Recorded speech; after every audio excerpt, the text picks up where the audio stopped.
I'm Martha King. And I hang around with Martha. I'm John King. And isn't this a blast from the past? This picture was taken in 1977, shortly after we had started the two-day ground schools.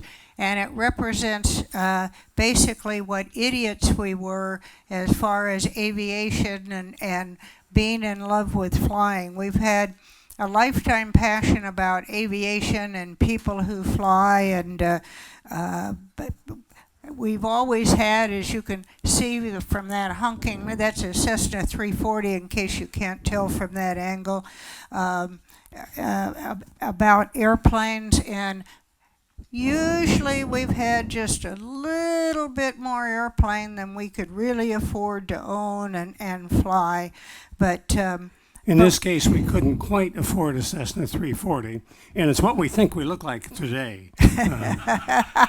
Oh, yes, we have very active imaginations, don't we? So this is our 50th year, as many of you know, and we started King Schools in 1974, and originally we were teaching two-day live classes, ground school classes around the country, and flying out to different cities and setting up classes in hotel meeting rooms. And I would teach the private and the, John would teach the private, commercial, and flight instructor in one meeting room, and I would teach the instrument and instrument instructor in another. And we learned a lot. And, if you all know that you don't really know a topic until you try and teach it to somebody else.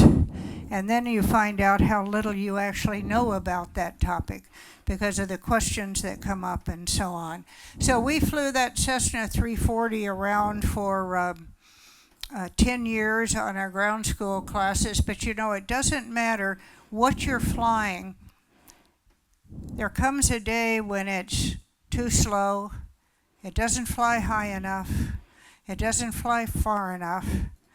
And that happened for us, and we got a terrible disease, a really expensive disease. We lost our heads. We desperately needed to smell jet fuel. So what happened is we went out and we bought a old Citation 500. And the Citation 500 was one of the very first business jets ever built. And the was a great transition for us. Cessna deliberately built it to be an easy upgrade from the 340 and the 400, the twin Cessna series. But it was not only one of the very first business jets ever built. Sad to say, Textron, it was one of the slowest business jets ever built.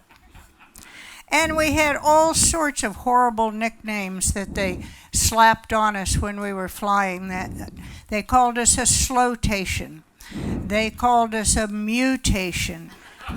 They called us a crustacean. ATC called us a frustration. They were constantly moving us off the airway. Anyone in here remember what airways are? Moving us off the airways to let a real jet go by. Okay? And we had a terrible bird strike problem. Anyone know what that bird strike problem was? Got run down from the rear, exactly right. And some of you will remember that old ad that Beechcraft, before they were part of Textron, used to run about the King Airs flying at near jet speeds. That's the near jet they were talking about. Oh, it was terrible. Yeah, so we put up with those jokes for about 10 years. And then we finally decided we had to get something faster. So we wanted a real jet. So we went out and bought this old Falcon 10 that we're flying now. And that Falcon 10 is 150 knots faster than that Citation. So you can imagine this scared the daylights out of the insurance company. And so they said, look, John, Martha, we're going to insure you in this airplane, but we want to make sure that you take simulator training for it. We want not only just a little simulator training, we want you to take the full course of simulator training for the initial on the Falcon 10. And that is, of course, 21 days. And so we went down to Dallas and took that simulator course for 21 days, and we just sweated bullets. It was just about the hardest thing we ever did. But when we got done, we figured out we must have done pretty well, because the instructor got us aside and said, John, Martha, I've got some wonderful news for you. And I said, that's terrific. What's that? He says, well, you'll never have to worry about a mid-air collision in this airplane. And I said, that's wonderful. Why not? He says, you're so far behind this airplane, you won't even be involved. You know, John likes to think that our relationship exemplifies that old saying that behind every successful man stands a great woman. Martha, that's exactly the way I feel about it. What he doesn't realize is in front of every great woman stands some guy without a clue who's blocking her view.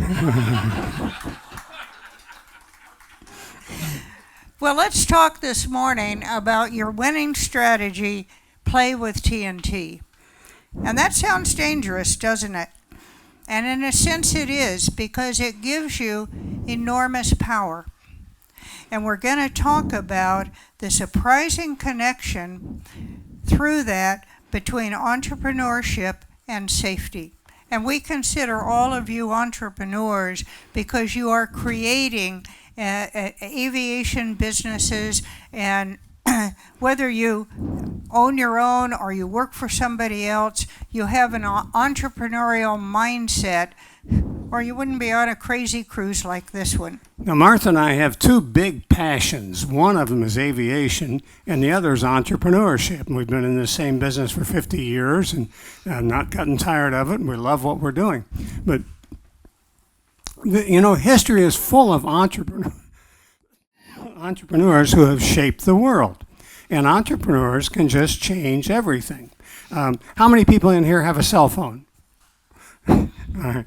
There are 8 billion people in the world and 7 billion cell phones. Now, if you're the guy, I'm having trouble remembering the name of the guy who started. Jobs? Steve Jobs. Yeah. If you're Steve Jobs and you invent cell phones and you promote them, you change the world and change everybody's lives. And what a wonderful invention a cell phone is. I mean, look at all of the information that we have at our fingertips right now. It's just fabulous. And so the world has now knowledge that we just couldn't have had otherwise. It's just fabulous because of the internet and the cell phone combined. It's a wonderful connection, wonderful thing. So entrepreneurs change the world. And it's somebody who had a passion, and then that changes everything. So you live in a time and place when you can use your passion in aviation to start, run, and grow a profitable aviation business. You probably already have done that. You wouldn't be here if you hadn't already done that. But that's the nature of entrepreneurship, is you can use your passion and you wind up changing the lives of people you care about.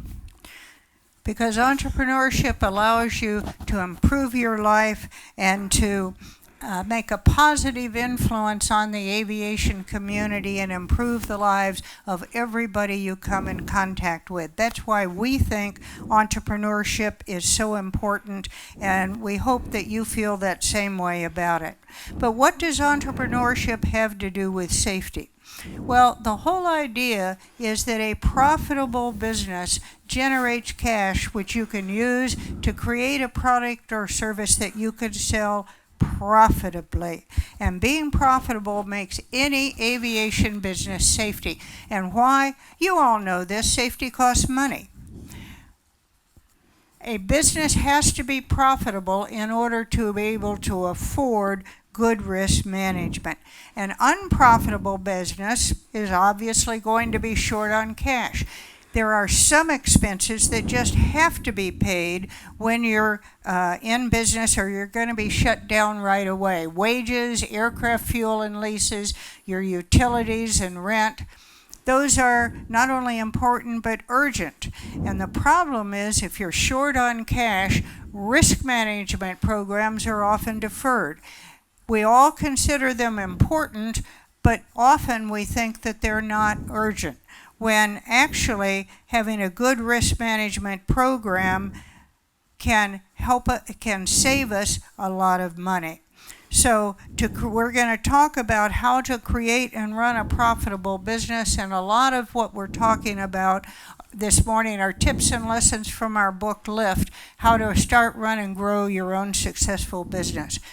Everybody's got to write a book sometime, so we wrote that because we're passionate about entrepreneurship and we want more people to join us. So our winning strategy is to play with TNT. Now, play is an acronym. Martha and I make up words all the time. We make up sayings all the time. And so play is a word that we made up, and it stands for have a passion. When we went bankrupt in our first business, we got out of it. We said, wow, that hurt. Let's not do that anymore. And so we said, well, this time, let's do something for the fun of it until a serious business comes along. It's been 50 years now, and we're still looking for a serious business. But let's talk, before we get into the details of play, let's talk a little bit about our promises we're making this morning. And the first thing is we're going to reveal the surprising and most important consideration we feel for success in life. And secondly, the dynamite tool that will get results from other people every time. And so how did we get into this business? People say we went bankrupt in our first business. And we like not broke. We've been broke and not broke. We like not broke a lot better. This is what we did in our first business. It was an oil and lubrication business, servicing cars and eventually truck fleets at the residence or on the business property, so they had them available for use during the day, and they got serviced overnight. And Martha actually didn't service cars wearing a dress like that.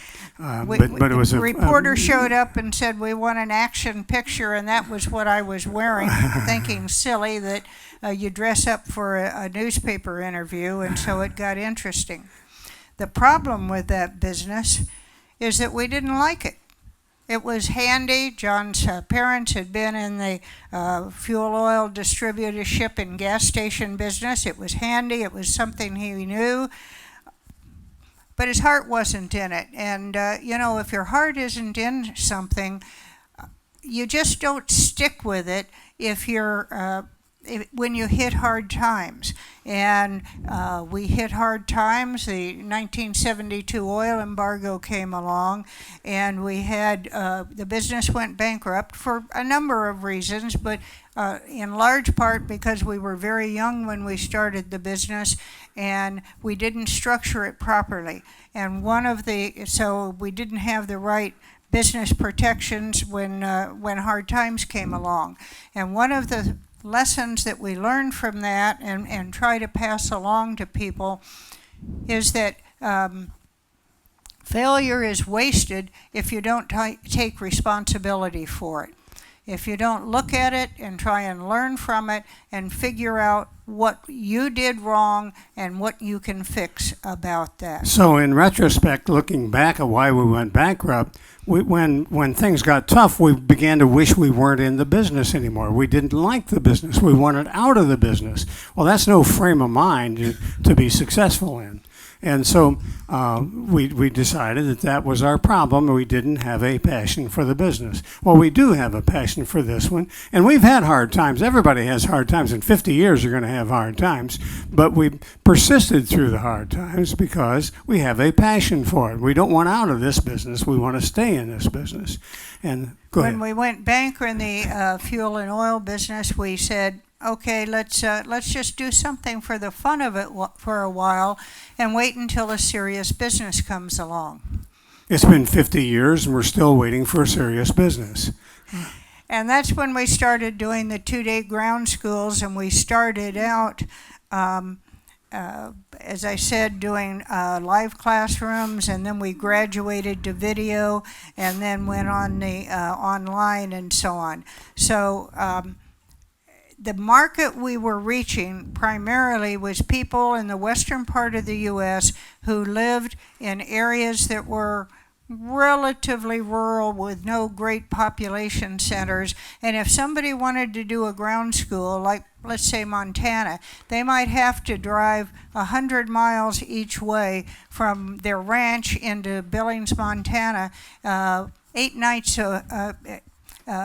for 1 night a week, for 8 weeks, 10 weeks, 12 weeks to do their ground school. And that's a real hardship to get done. So we did it in weekend, Saturday and Sunday, and then stuck around on Monday to help the FA give the written tests. They really were written back in those days. They showed up with stacks of test booklets and answer sheets that you filled out. And some of you how many of you in here remember an actual written test?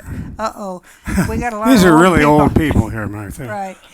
And then we graduated, and we'll talk about the path of that in a little bit more detail.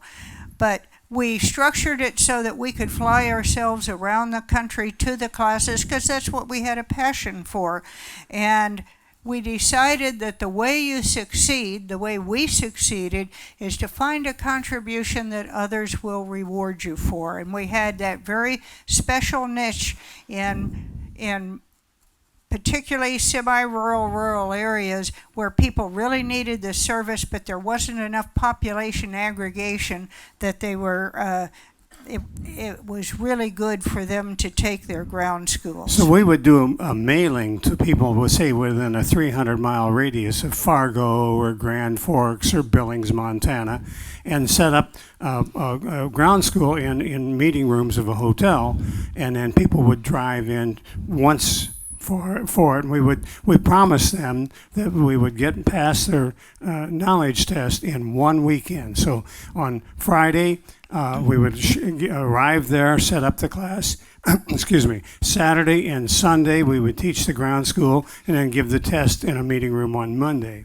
And so we solved the problem for them. We often picked a hotel that had a swimming pool, so the family would be in the swimming pool while the pilot's in there slaving away working with us. And so as John said, successful people have habits that help them find a contribution and be rewarded for it. And the habits form the word play. Well, first of all, you have a passion for what you're doing. And if you have a passion for what you're doing, you're more likely to be knowledgeable in it, and you'll find something that you can do that people will pay you for. And then if you have lots of interest as a habit, and you're always learning as a habit, that's the PLA. And then Y is yet again, these are habits. So you keep circling back and doing them over and over again. So if you have habits of play, you're likely to find something that you can do for other people that is valuable to them.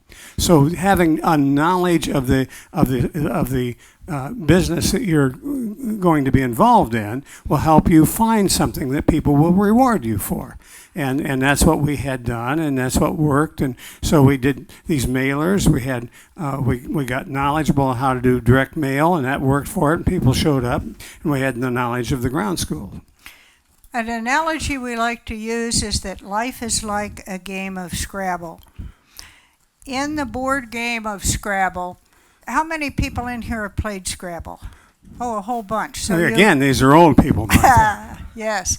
In the board game of Scrabble, you get 7 letter tiles, and they have various values, and you're trying to put them together to make high-value words on the board. The problem is you draw those tiles blindly from a pile, and you have no idea what you're going to get until you pull it out and turn it up and look at it and say, because it's too low a value to get you a very high score. In the game of life, the rules are different. First of all, what are Scrabble letters in life? Scrabble letters in life are every area of knowledge where you know more about something, some particular area, than other people. And that's what we call a Scrabble letter for life. In the game of life, the Scrabble rules are very different than in the board game. First of all, you can have as many letters as you want. No restriction. You're not limited to 7. You could have 8, 10, you could have a dozen. You could have, whatever number you want. And you get to choose knowingly what those letters, those Scrabble letters, areas of knowledge and interest are going to be. And the whole idea then is they are a resource for you as an entrepreneur. You take those Scrabble letters, those areas of knowledge in different areas, and we're going to walk through what John and I consider our Scrabble letters to be in a minute, and you combine them in different ways, sometimes very unexpected ways, to make a contribution. And so we feel in order to make a contribution to your community, you need to accumulate those Scrabble letters and then think about how you can combine them in different ways, innovative ways, to create a word, to create some function, maybe a new business, maybe just a new way of going about what you're currently doing. So let's talk about our story in Scrabble letters. First Scrabble letter we have, you probably guessed already, is aviation. We had an absolute passion for aviation, but that doesn't do too much for you just by itself. So we learned to teach. We did some teaching in college as John is a graduate student, and we had small ground school classes. We used to put up posters in local FBOs, and we'd have 4, 5, 6 students that we were teaching. That gave us a job, but not a particularly good job, and we couldn't yet afford an airplane. So, as John said, we learned to do direct mail, and we would mail out a mailer to the cities. We'd pick an area like Billings, Montana, Spokane, Washington, places like that, Boise, Idaho, and we would send out mailings for about 300 miles around to pilots and student pilots. That was back in the day when the FAA made the names and addresses of all new student pilots available, and I think that would still be a good idea. I recognize the privacy issues, but it was a way of reaching people with aviation education. So we got good at direct mail, and when we did these mailings, we would have 40, 50, 60 people come into the class, and all of a sudden we had an actual real business. So we went from 4 people to 40 people in our classes. Right. We started out teaching those classes on a blackboard, and we just went up from there in technology. Let's see. Well, we went to the fancy overhead projectors. Anybody remember overhead projectors? Well, that was high tech for us, as far as we were concerned. Okay, and so then we went to video. Right. Go ahead. That's another Scrabble letter. We learned to do video, and it gave us a product that we could send out, and people can take ground school in their living room. And so it let us send things all over the world. And we didn't really understand how big a change it was going to make when we did video. It was, The reason we did it is a friend who was traveling with us to the classes said, you should put these classes on video. And we said, that just goes to show you don't understand one darn thing about our business. It wouldn't work if we weren't there personally. Well, what can I say? The friend said, I don't know how you can say that if you haven't tried it. So we tried it, and we found that people liked it. And you had a guy in the commercial course come up to you one time and tell you why he really liked it. And the reason was because he said, I don't mean to hurt your feelings, but I like the video better. We were playing it in the classrooms for some portions of the program. He said in the video you were obviously fresh and ready, and you had, lots of support, and you were cool and refreshed. And tonight you're just tired. So there we were. That was pretty convincing. And so we originally used it just to teach our own classes, and then we went to AirVenture one year, and we were selling the videos to other flight instructors to use to teach their courses. They were $500 for a set of the tapes, and that was back in 1983, 82. And when we went to AirVenture intending to sell this to flight instructors that came through our booth, we found out that most of our customers were actually individuals who were wanting to lay out that amount of money, which we thought, boy, that's a lot of money, to buy it for their own individual use. And that's when we got into selling the videos to consumers.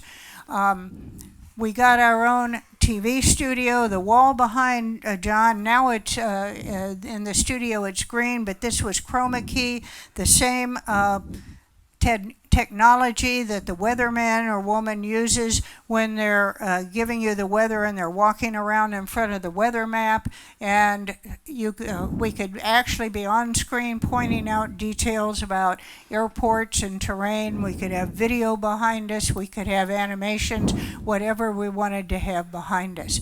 So that was a product we could put in a box and ship out, and we actually had a genuine business that was now scalable. And then we got into computerized learning. So, and computerized learning let us put the video on a computer and play it from a computer. And so the course became digital. When we were shipping out videotapes, we'd have semi-trucks come in with videotapes. We'd put the message on them, and semi-trucks go out. And we had about 300 VCRs recording video all the time. So there was a lot of physical stuff, a lot of moving parts to that. And so we were shipping videotapes. But when we went to computerized learning, we were shipping electrons. And so it made the business more elegant, gave us more control over it, and made it more convenient for the customers. Now, this just to see what's and also we did internet marketing eventually, and our CEO Barry was a huge part of that as far as getting us set up to market online, which made buying much easier for the customer. So we call these Scrabble letters. You can see that each little thing that we'd learned as we went along here, these are things that we got more knowledgeable about. You play off of each other, and they multiply times each other. When you all of a sudden you're doing direct mail, now you're teaching much bigger classes and much simpler, and everything's easier when you're making more money. And then you do the video, and you can ship off the videos, and these all played off of each other, and that's what made King Schools. These are Scrabble letters. So since then we've become big fans of Scrabble letters. So everything that you learn plays against everything else, and you can multiply times each other. And eventually we could afford to go from that Citation 500 to the Falcon 10 that we're flying now, the old Falcon 10. That's redundant, isn't it, to say old Falcon 10? All Falcon 10s are old.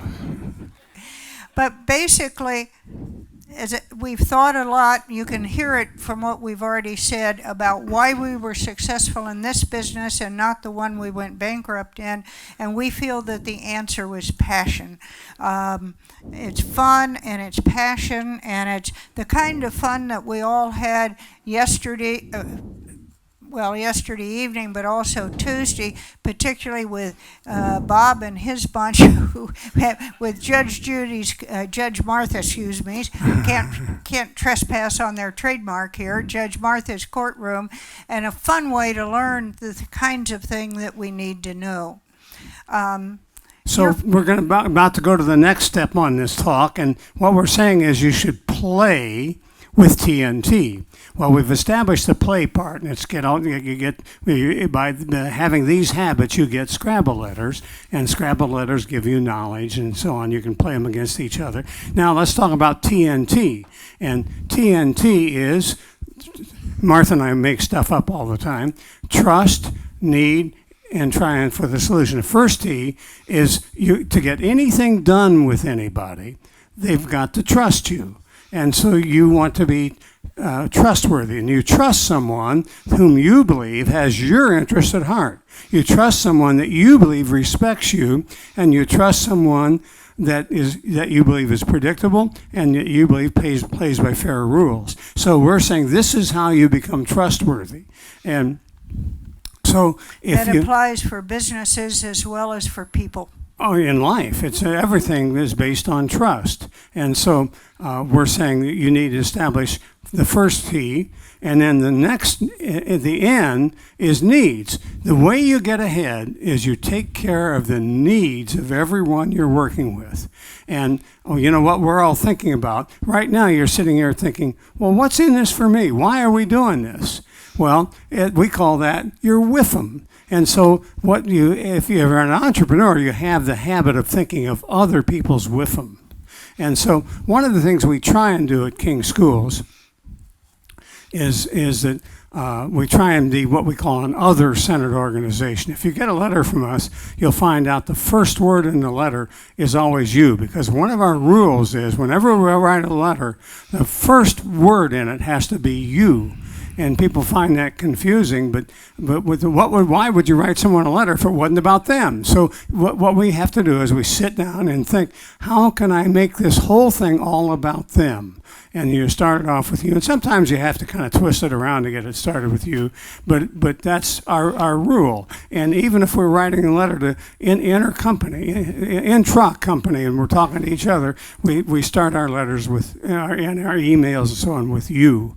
And it's a habit that we think pays off because you're seeking other people's needs. So to get results, you have to get results through other people. First of all, you're thinking the groups you serve, you serve your customers, and we have people who have worked for us 40 years. And if you think about someone who has been working with you for 40 years, that their lives have been involved, and you owe them a meaningful and rewarding work and an atmosphere of civility and respect, but that you have been how they have spent their lives. And so we owe them a lot. So you think you need to take care of the needs of your fellow workers, and counterintuitively, we also believe you need to take care of the needs of your vendors.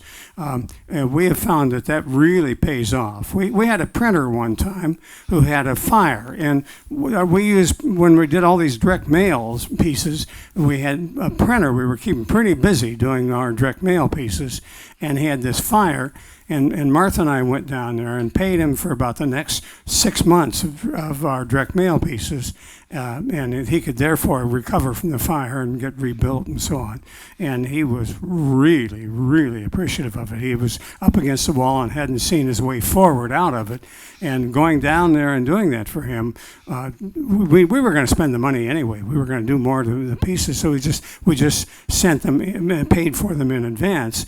And we found that we got great benefits out of paying for his mailing pieces in advance, and it meant the world to him, and he would never forget it. And it was one of the smartest things we ever did. So taking care of the needs of your vendors is another way to do it. So we are actively thinking of taking care of the needs of our customers, our fellow workers, and our vendors, and we try and think about that all the time. And the way you get ahead is seek out and take care of the needs of other people. I know that sounds preachy, and it is preachy, but I really believe it to be true. Okay. So the last T is you triumph for the solution to other people's needs. So it's trust, needs, and triumph. So the TNT. So you're using your Scrabble letters to play TNT, and the TNT is the solution to how you get results from other people. Now, a lot of starting entrepreneurs, we think, are confused about what a business really is. People walk into King Schools sometimes and look around at the building and say, oh, you have a great business here. And you know, that actually offends us, because the building is not what the business is. It's not the building, it's not even the employees or the equipment. A business is, at its heart, the identification of a customer need or want that you can fulfill profitably. And one of the things that a lot of us in aviation tend to do is forget about that last word, profitably. If we want to stick around, if we want to be able to afford to have good risk management, if we want to be able to stay in business, we have to figure out a way to make it be profitable. And as John said, we think a big part of our success at King Schools is by being an other-centered organization. It helps whatever organization you're with focus on other people's needs, whether it's internal with your employees, fellow employees, or people that work for you, or whether it's external with your customers and vendors. And the other-centeredness of it can help provide a really outstanding customer experience. And we used to say customer service, but we have revised our view, because now what we feel is customer service. People think of that primarily as how you fix a problem after you created one. And we like to think in terms of customer experience and make it so good that they don't have a problem that we have to then come along and fix with good service. The experience is everything associated with the relationship with that customer. And so we want to create the whole experience and have it be something that's good for them. And by being an other-centered, profitable organization, that can result in promoting aviation safety, because it gives you the cash to be able to afford good risk management programs, which seem to be important but not urgent, but really are urgent because they actually make you money. Otherwise, you have incidents and problems that cause a lot of problems and cost money. So here are some goals that we would like to suggest for you. First of all, identify and follow your passion. That's kind of redundant to this group, because you already know what your passion is. It's aviation in one form or another, whether you're flying, teaching, creating a product that's valuable in aviation, whatever it may be. Have a habit of learning deeply. Create Scrabble letters, in other words, by learning deeply about different areas. A lot of times when we were learning stuff, like when we first originally started learning about computers and code writing, we didn't get horribly deep into it, but we were writing some of our own programs in BASIC for tracking classes and various information. We had no idea how that was going to fit into our business later on, but that helped us understand the possibilities of what the internet could do for us when it came along, and made us excited about using it for the courses themselves, for the marketing, for the tracking, so that we could then get back to people with reminders about flight instructor courses being due, follow-ups on whether they'd finished a course and needed something more. It helped us with a basic understanding of what computers and software could do for us. And develop at least one way that you can use TNT in the area of your passion. Trust, need, and triumph in order to affect the lives of other people and make the whole aviation community better off. So we made some tall promises to you today, and our first tall promise was the single most important consideration in getting ahead. And that consideration, anyone remember what you need to do? Play. You want to have passion, lots of interest, always learning, and make it a habit by doing it over and over yet again. And the second promise was the dynamite tool that gets results from people every time, and that dynamite tool is what? TNT. TNT. Trust, need, and triumph will help you get results through other people every time. So to get ahead in life, remember that you need to make a great contribution. Peter Diamandis, who is a great futurist, also a pilot, by the way, has a great saying. We may not be able to follow it as far as we would like, but he said, if you want to make $1 billion, you need to affect the lives of 1 billion people. Do something good for 1 billion people. Do something good for 1 billion people. Well, that's over our heads. Well, but that's Steve Jobs. Do something good for 1 billion people. But that is about the goal 6 or 7 billion people. That we want to go for is to do good for ourselves. What we need to do is affect a lot of other people in a very positive way that helps them achieve what they want to do, which is what you're all doing in aviation education. And Mary, I'm going to come back on something, that seminar where I was going around the room and asking people what they did, and because I was trying to get them to the concept that they were actually business people rather than just, a teacher or a manager or whatever. And you said, my memory of what you said is when I got to you, you stood up and said, I make dreams come true. And that has stuck with me for, well, you can see years and decades and decades. And that was so powerful because that mindset that's totally doing something for other people. I make dreams come true. You all make dreams come true. And thank you for doing that. Thank you very much.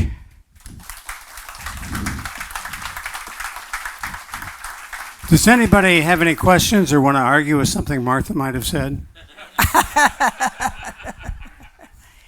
Any questions? Thoughts? Argument? Thank you, Mike.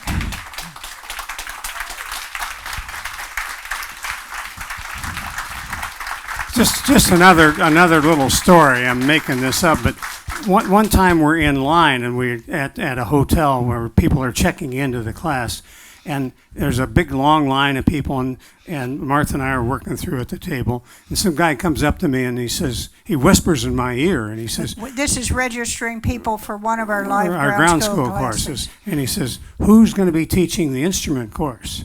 And I said, well, Martha will be teaching the instrument course. And he says, well, I had a female instructor once, and she wasn't very good. And I paused, and I said, well, the odds are they're not even related to each other.